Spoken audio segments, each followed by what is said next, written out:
Shannon Baptist Church exists to make, mature, and multiply disciples of Jesus Christ one life at a time in the Midlands and beyond. Welcome to the Shannon Plus podcast. I am Senior Pastor of Shannon Baptist Church, Daniel Dickard, and I am joined today with a new co-host, my friend and former Clemson Tiger and ACC football analyst, Eric McLean. We are joined today by two Gamecock greats, Connor Shaw and Dylan Thompson. Connor Shaw, quarterback South Carolina from 2011 to 2013, becoming the winningest quarterback in school history with a 27-5 career record as a starter. Dylan Thompson served alongside him for 3 seasons before taking over as the starter in 2014 when he set the school's single-season passing record. We are in a series called Finding the Right Church, and all 3 of these men have called Shannon Baptist Church home at one point in their faith journey. So, welcome, men. Come on. Thank you for having us, Daniel. Boys, I'm super excited for this. When Daniel kind of put this on my radar and not only the discussion, but then who, we wanted to have come on, I was like, this is going to be so good, especially just for our community, in Columbia, the Midlands here, and how impactful, you guys were in your playing days, but even still, how those names and what you did and, just your love for Jesus rings so true. So I think the way we kick it off, and Connor, why don't you go first here for us, is just, sharing your faith story. Was it when you were a little kid? Did you come to faith late? Like, what was that, for you guys? My faith has been a journey. I can remember being raised in a church, son of 2 coaches, so very competitive household, but I felt like faith was a good bit of our foundation. At least when I was a kid, I felt that way. My faith has been refined as I've gotten older, and that's been challenged. I think there were I was naive growing up to understand what, dependency and faith really meant, until it does get challenged. But I was saved when I was 8 years old. I remember doing walking down the aisle, and I remember being that pretty significant in my life. And I've always felt conviction. But I think as priorities get sort of manipulated at that age and through middle school and high school, it's just kind of there as a safety blanket rather than seeking the kingdom first. So, I think we all have our journey, but, being refined over time has allowed me to understand what true being dependent on Jesus means. Dylan, how about for you, brother? Yeah, I would say similar to what Connor said. I think geographically, if you grow up in the Southeast, there's a pretty good likelihood you'll have some level of a faith start or foundation, whatever that may look like. I was in a similar bucket. I think the biggest thing for me, though, if you were to, cut me open, what is it really about? I would say that I had a fraudulent faith from really the moment I would say I got saved back in the day, call it 7, 8 years old, really up through year 1 of college. And different things played a role in that. I would say identity, like I for sure viewed myself as athlete that would tack on God when needed, before a big game, whenever I felt nervous, anything like that. But then in college, when I made a series of really poor mistakes or decisions, I should say, really opened my eyes and challenged me on like, how are you living? And that was when I would say my faith went from fraudulent to no, we're going to be founded on Christ for real. And has that been perfect since then? No. But the pursuit of Jesus, I do believe, has grown over time and still being challenged every day. And so I'd say still a work in progress, got the caution tape on me, but it's for sure, I would say, going from fraudulent from, call it 8 to 18, 19-ish to 20 and on has just been chipping away at just refining, I think is how Connor said it, like who God calls us to be. Mm-hmm. And I know you said the, series of, things that might have happened, but was it a God moment? Like, were you laying in bed and you just felt him pulling on your heart? Was that someone approaching you and just kind of, tugging that way? Like, what kind of was it that helped you really kick down that door and sprint towards God? Yeah, I think in a way, I don't know that we ever can fully understand the weight of our sin. But in a way, it was that for me. It was, I had made a series of poor decisions when it comes to being out and about in Columbia, decisions with females, choosing what I do on my own time. And the weight of that really hit me all at once. And Connor spoke to the conviction. Like, that was the first time, like, vividly I can remember, like, deep down in my soul, conviction on who are you really? Like, are you really this thing that you portray, or is that all fake? And that's when it hit me that I had been living a fraudulent life. And the specific scripture, is Matthew 7:21. Not everyone who says to me, Lord, Lord, will enter the kingdom, but those he who does the will of him who sent me. And so that was really the challenging moment for me of, where are you? And it wasn't some great sermon that I was sitting in. It was more like my own life. God meet me in that moment of, like, where are you at? Yeah. And how powerful. I mean, that is for you to kind of, find that very similarly to you guys, again, growing up in, East Tennessee with, my parents, my grandparents. That's just, that's what we did. And I'm very blessed, to be able to have that foundation, just like you guys were, everybody, on this podcast was, because it was funny when I actually got to college and you just get around a multitude of people, right? Super diverse, and who you're around and with, and you just hear these amazing stories of salvation and rock bottom, and the Lord was with me at that time, and I was like jealous. I was like, why don't I have that? I don't have some great story. People local churches would reach out and say, man, will you come and share your testimony? I'm like, this thing kind of stinks. Like, it's boring. It's a boring testimony.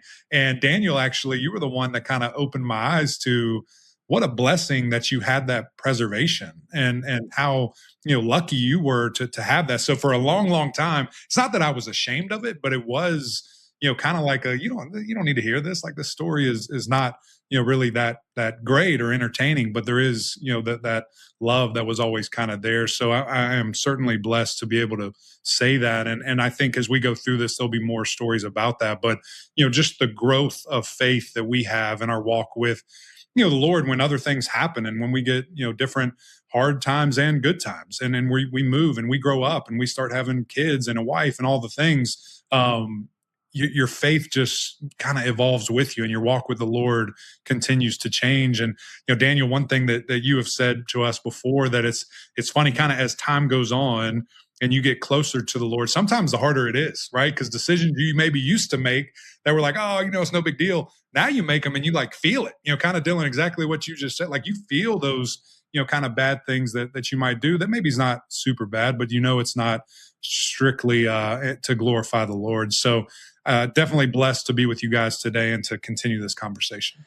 So, Dylan, I want to come back to you. Our listeners may not know this, but we knew one another before your days at Carolina. We played on the same high school basketball team together. And I saw, even during those years, like, you were a good person to be around, but something happened in college for you, as you just mentioned. And so I want to ask you the question, and then I'll come back to both Connor and Eric. But Dylan, how did your faith grow during your college years? And specifically, was there someone during that season that challenged you or encouraged you in your walk with Christ? Yeah, I think to start, like, speaking to the high school days, great being your teammate, number one. Fun days. What's the scouting report, Dylan? What was he, a shooter? Don't go there, was he a Dylan. Chucker? Like, what was it?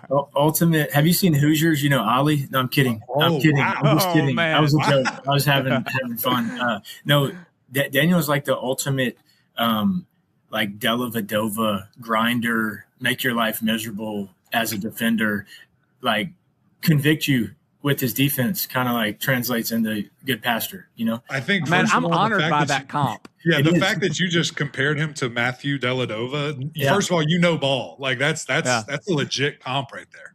Yeah, I don't know if Shandon pays Daniel $80 million, but we'll see. No. They don't. I promise you. We can make that happen. This is all getting removed from the podcast. That was my goal with that comp. But no, going back to high school, my parents are incredible. And so I do think there's a foundation in terms of values of how they raised us, But going to college, I think there's so many people that helped. And I think one thing like we'll tell our kids moving forward is like view everyone as a teacher. And it doesn't matter what their title is, doesn't matter how much money they make, anything like just view everyone as a teacher. And I think when it comes to our faith, and you're asking about college, there were so many people that either intentionally or unintentionally poured into me spiritually. And you can think of names of, the Jack Easterbys, Adrian Dupre, as far as folks who led in a more formal manner. But then you get into teammates, and it's Connor, it's AJ Can, it's guys on our team, Perry Orr. There's so many people in the world that come to mind who were just impactful. And some of it was just sitting down, having a real conversation. Connor and I had a number of like really transparent conversations of like where we were at and walking through things. And you just are so thankful for people that are willing to walk through pain or difficulty with you. And I think that's what pushes you. And I think for today's era of people, but specifically students, it's like it's difficult to find somebody that will get transparent with you and be with you and, hey man, it's all good. Like this may not be good right now, but it will be. And we'll walk through every step of it together. And so getting as many people like that spiritually around you as possible, that was huge for me in college. That's great. Connor, what about you? Who challenged you or encouraged you during your time at college to press forward in that walk with the Lord? My parents are awesome too, but I felt like the values and the principles that we learned that felt like it was biblical, because there's a lot of crossover there, was kind of forged from building teams. And that felt good because we were doing the right thing and there was discipline and commitment and all that. But I think there was just a lack of connection of what, how the root of it, going into college, the best thing that happened to me was being room with TJ Johnson. So I graduated early from high school. Back then that was kind of the new thing. So I graduated December, enrolled in January, felt like I stepped right into Craig Fitzgerald hell after losing the UConn game. But TJ Johnson was, certainly spiritually disciplined, and had a pretty small circle and a quiet life, but I learned pretty quickly how to be a pro on and off the field. But, his Bible was worn out all the time. Adrian Dupre was at our house every week. So someone that I could look up to as a couple of years older than I. Adrian was another one of those guys. I look back in our team chapel, Dylan, before the game, probably had 95, 97% participation with Adrian. And there's no coincidence, I think, why our team gelled so well because of that. I think there was a root there that, had that connection far beyond, the similarities that we had as teammates on the football field. I think a lot of people felt that conviction of, Adrian planting some seeds and letting Jesus do a lot of the work. Coach Spurrier was a great leader too. I mean, we didn't have a whole lot of people in that era at South Carolina that were bashful about talking about Jesus. So I do think there were a lot of seeds. But TJ comes to mind, Dylan and I on the road together, room together, in the quarterback room together. There's a lot of growing moments playing for Coach Spurrier, but being able to talk about some of the misplaced identity and some of the things that are going on, behind the scenes off the field, with someone who you respect, number one, but have similar values. A lot of growth through that. That's good. Both of you mentioned Adrian Dupre, who is a Shandon member as well. He's still here at Shandon and see him almost every Sunday. And that's so cool how he both had a great impact in your life. Hey, let me kick it to you, Eric. What about you? Is there someone in college that challenged you or encouraged you in your faith journey? Yeah, I think the really obvious answer is Coach Sweeney. I mean, he is very, pronounced in his faith, and something that was, really attractive to me in the recruiting process, right? You go all the way around the country, you see and meet all these different guys, and there was just something different about him. And that truly to me was his faith, and something that maybe you didn't know, quite right away. But as soon as you finished the conversation, you knew, okay, something's different. Like there's something with this guy. So I think that, just who he was. And he wasn't sitting up there every team meeting going through the Bible, but it just everything that he did you knew it was different for a purpose, and you knew there was reason behind it, and certainly would reference, passages from time to time. But really, I think to move away from the person, and I'll come back to the person, the overall part of independence in college, like after a game Saturday, it's my choice to get up or to not get up to go to church. My parents aren't dragging me like maybe they would have in high school, middle school. Like it's up to you if you're going to go. And I give so much credit to teammates, to roommates, that we did that. And we made that sure that was a priority. And even if some guys wanted to go and have a good time after the game, they were waking up and coming, to church the next day. And I think that was important because it's kind of that next step in your faith, because you're on your own. It's your new kind of walk that you make happen. So that was something that, we found great power in, doing that and going to celebrate and learn about the Lord every Sunday morning. But also like our small group, we had a gentleman by the name of Will Huss and, Pastor Sinclair that, man, Wednesday nights we were over at their house and it was, started early. My freshman year, there's like 3 or 4 guys. By the time I leave, it's 25 plus, 30 plus. Like it was incredible to see that and to see how they stayed true to it. And they wanted to pour in, to our lives and let us help with, what we wanted to study, what we might have heard in church that we wanted to hear more about. And we would go through it. And for 5 years, man, that was such a cornerstone, of really my faith, my foundation, my life there. So that to say, like, it's an important thing, right? To be with people, to get in the world together. Like it's a hard book to read alone, right? And you certainly need that. But when you can sit around and talk to other men and women and, kind of share stories and things of that nature, man, that was a pivotal moment, kind of in my life and in the faith-based journey.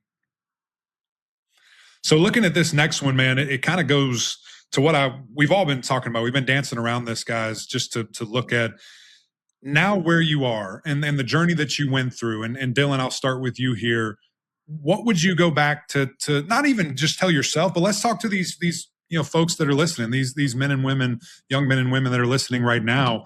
What kind of advice would you give to them as they are kind of, like I said, getting to that independence, kind of getting on their own and maybe are stepping into a new faith journey? Yeah, I think it's a phenomenal kind of thought starter, right? Like this could be 4 episodes of podcast. Yeah, that's right. I think the world would tell you that maturity is more independence, but the more or the closer you get to Christ, I think maturity is really deeper dependence. And the struggle or the tension for anyone, but specifically college students, is you're going to have all these voices telling you, be more independent. It's about you. What about you? Look out for you. Do this for you. It's not going to matter this one time. And to be real blunt, that's a lie. And when you buy the lie, you don't get to choose your consequences. You just make the decision, and after that, you have no control over it. But the opposite is also true. When you do choose to have a deeper dependence on Christ and make the difficult decisions, and it's not just no, it's knowing the why behind, man, if I really do like pour everything I have into pursuing Christ, like this could be a special 4 years, 5 years, if school's hard for you, 6 years. But it is just such a cool opportunity with the tight-knit group, whether it's a small group at church, fraternity, sorority, whatever it may be, team, like you get the opportunity to impact eternity. And so that is kind of the weight of, what advice or what, because you can get stuck in those small moments of like, oh, this is just one time, this is just temporary. And it's like, no, it's not worth it. It's not about independence. It's all about deeper dependence. And so, Isn't it so easy to buy that lie, though? Like, what I guess, advice to double down on that? Because like you said, we could have 4 episodes about this alone. What worked for you? Like when you kind of made that decision, because, a couple minutes ago, you told us there were a couple of bad decisions that led to this and that. What then the aftermath of that how did you shut that voice off of, oh, just one more, like you've been really good, man. Like you can go do this, you can go do that. How did you shut that off? I think it's the simple answer is trial and error, right? You live it. But I think the fruit of chasing nothing is emptiness, right?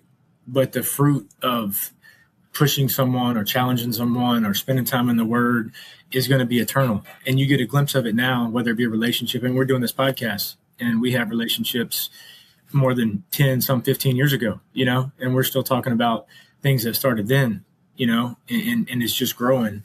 And so I think you see the future a little bit, and you try to have a big vision for what God can do, and you still don't know what all He can do, but you try to have a big vision for what could be, and view it in that light, and that drives the behaviors on a day-to-day basis.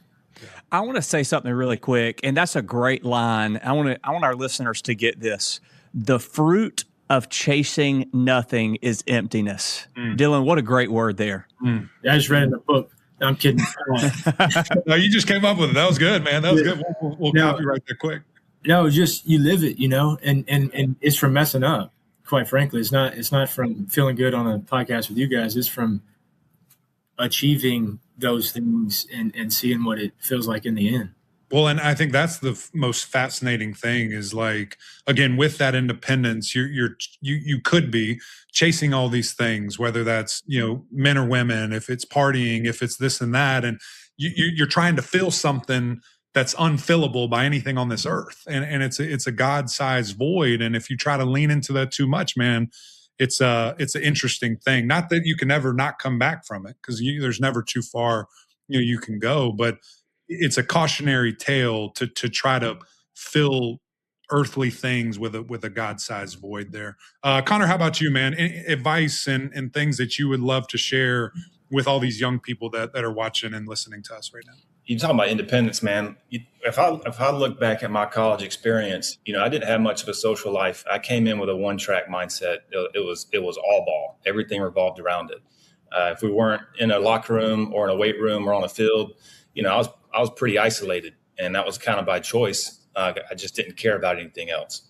And if I were to tell a young Connor back then was, man, lean into people in an environment that wasn't so focused around football. Because when you're in the locker room in football, all the things that I knew then were being reinforced for what my purpose in life was. And I respected all my teammates, and we all were pursuing the same thing. So it felt like home, but it was reinforcing a purpose that was pretty shallow. And you find that out when that, when that's taken away from you, or you move into other things in life, like having kids, which was probably the biggest thing for me. So, the advice that everyone listening is to find an environment where people try to seek the kingdom first and to challenge you in wanting to do the same thing. And I think the key word is being challenged and being inspired because of other people doing it. So, I mean, it's kind of a team mindset, that dynamic, but it's chasing something that actually has something, not nothing, to what Dylan was saying. You're chasing something that's got that's going to last the rest of your life, and with real meaning and purpose. There's an old adage in Christendom that says a Bible that's falling apart belongs to a life that is not.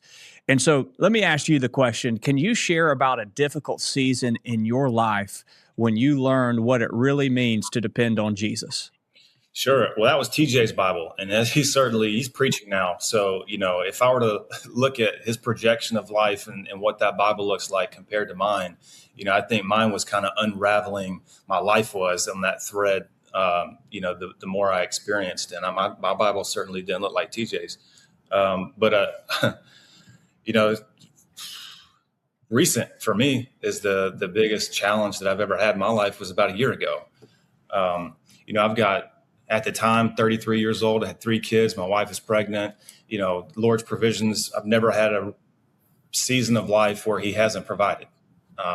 But I'm a little bit type A, which can be a double-edged sword. I like to be in control of things. When I accomplish something, it's what's next. It's kind of that mentality, and that can drive a lot of ambition and motivation. But, there doesn't leave a whole lot of room for being grateful, and having an attitude of gratitude, and slowing down enough to appreciate the things. And so, I was coaching my son Decker flag football September 17th of 2025.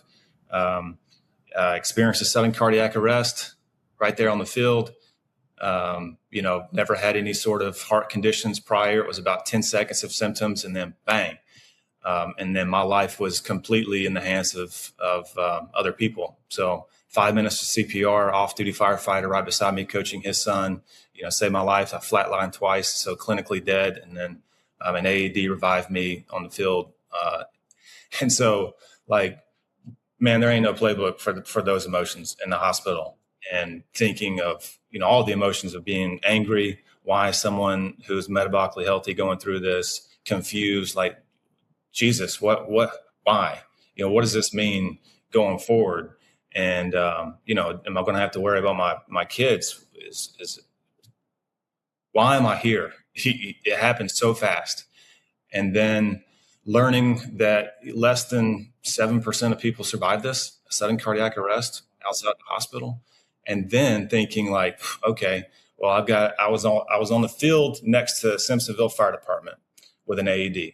We compete and play on four other fields through Simpsonville Parks and Rec. And I was on the only field next to an AED. And more than that, you mean training officer Caleb Carter, who teaches his firefighters what to do first on scene, CPR included, happened to be coaching his son on the field next to me on that night. And so it's it seemed like it was way too intentional for this to be some coincidence. And so those 2 weeks after me coming back home, sitting in that and really struggling and pondering on purpose, it's, okay, I've done some pretty cool things in my life, played in the SEC, played for Coach Spurrier, who I loved growing up as a kid, fulfilled a childhood dream of playing in the NFL. What if all those things kind of had to have happened for this to happen?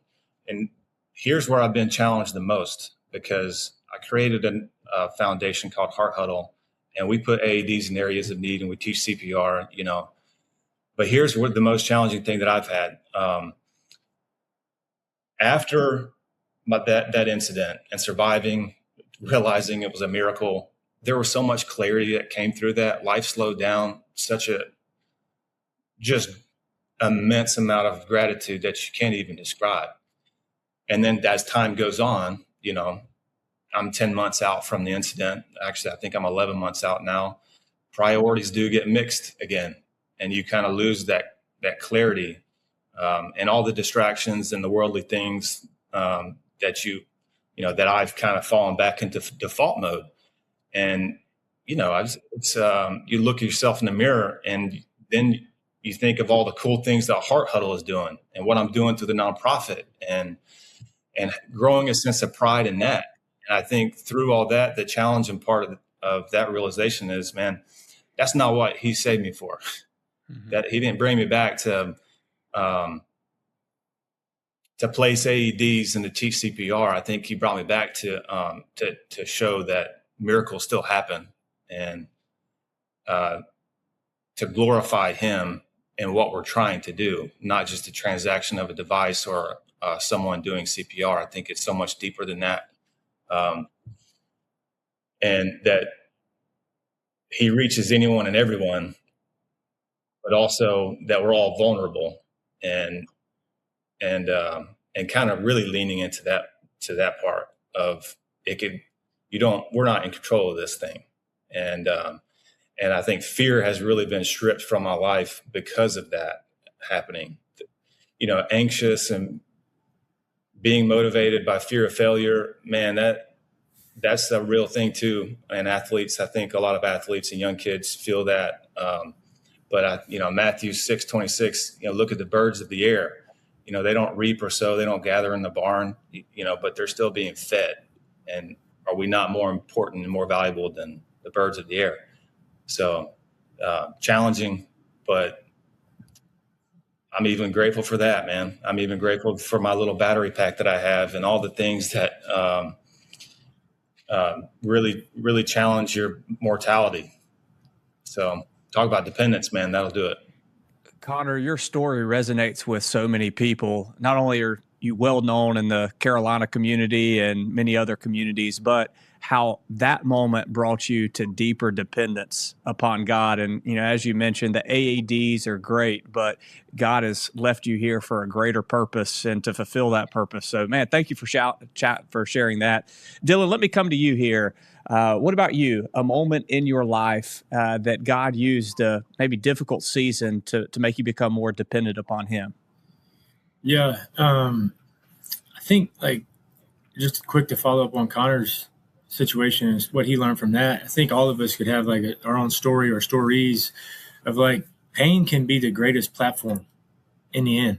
And for me, that was true. I would say relative to faith, Melanie and I, we had been married for a few years, and the short version, her first two pregnancies, we lost both babies. And so you have this almost Instagram expectation of, okay, you get pregnant, you have a kid, everybody's happy, blah, blah, blah. Everybody's got their vision of what that'll look like. And I remember just the naive joy of learning she was pregnant for the first time, and you're celebrating. And then out of nowhere, a few days before Christmas, we find out at the doctor's office, okay, baby doesn't have a heartbeat. And that was the first time I would say I had to really walk through real pain with someone that I loved. And I think the overarching theme of, in a weird way, this is not about you. Because yes, we were walking through it together, but for women, and I know this is college student centric, but for women like that, much like athletes struggle with identity, I think women and kids, there's a real identity piece there. And so walking through that together, and then to turn around and it happened again when we were living in Michigan, I think just processing pain when you know Jesus, it accelerates and deepens your faith like nothing else. And I think, especially for students, you can sometimes get tricked into, if I follow Jesus, life gets easier. And I know, Eric, you and Daniel were referencing this earlier. It's not a guarantee that it gets harder, but I've seen it happen a lot. And it is, whatever you want, the enemy attacking different situations to deepen your faith. There's a lot of difficulty that'll come in life, period, but having the anchor for your soul through all of it. And I have not met a believer who has processed or walked through pain that didn't come out the other side having deeper dependence with Christ. And does that mean it is easy? Would guarantee you Connor had days where he's in tears. We did it.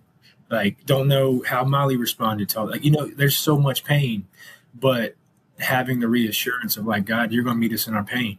And it might be a stretch of hard days. It might be a month of hard days, a year of hard days, but God's going to be with us in the pain. And so I think that was a thing where we were challenged. And, obviously now we have 4 kids. And if you look on Instagram right now, everything was great. But the road to get there on paper wasn't as pretty, but it also did something to our faith that has been a foundation for us. Yeah. And I even think, Dylan, something, Pastor Daniel, you just said this other Sunday, if you pray, to become closer to God, if you pray to lean on Him more, there might be some suffering coming your way that is going to lead to that. And it's one of those things where it seems impossible maybe from an outsider to think of that in that moment, but I couldn't imagine going through either of those moments, or even moments that we all have gone through, and not having that, having nothing to lean on. I truly couldn't imagine where we would be if we didn't have that. So good. Dylan, I'm going to have you to start writing my sermons on Sunday. Let me give another quote that you just said. Pain is the greatest platform in the end. So good. That's what James 1:2-4 says. Consider it all joy, brothers and sisters, when you go through trials of various kinds, knowing the testing of your faith produces endurance. So thank you for that challenge. Eric, coming to you. Talk to us about a difficult time in your life and when you really learned to depend upon Jesus. Yeah, I think this is your first time being a bad co-host. The fact that you're making me go last after those two things, the no story that could compare. But we the funny thing about suffering is it's all relative, right? Like clearly those are horrific things, but as a young student, you might fail a test or you might, not show up to a party. And that's the worst thing that's ever happened to you in your life. Like as life happens, things are so relative and, things that happen to me, probably one of the worst was, just being in school, being alone, on your own there. And, my parents surprising me one day, and that's either a really good thing or a really bad thing, right? Like something happened either way. And, I'll never forget my mom telling me she had cancer, and you're just sitting there and you're just like, what? Well, you have what? Like how? You're 40 years old. How does something like that happen? And I'll never forget, like, we're big, strong football players, right? Like we're untouchable. We do all these things.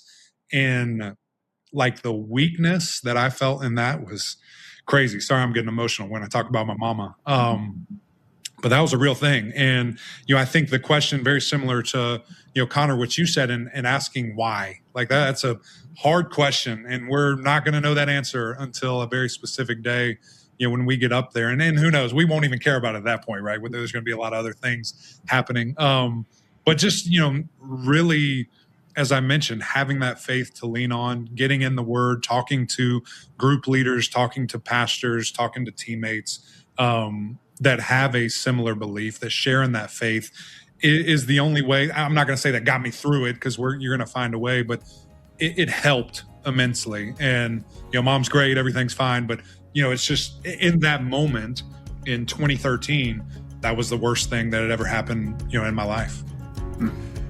Connor, Dylan, Eric, thank you for joining us for this conversation today. And thank you to our listeners for joining us for this episode of the Shandon Plus podcast. Again, I'm Daniel Dickard, Senior Pastor of Shandon Baptist Church. Signing off. We'll see you next week.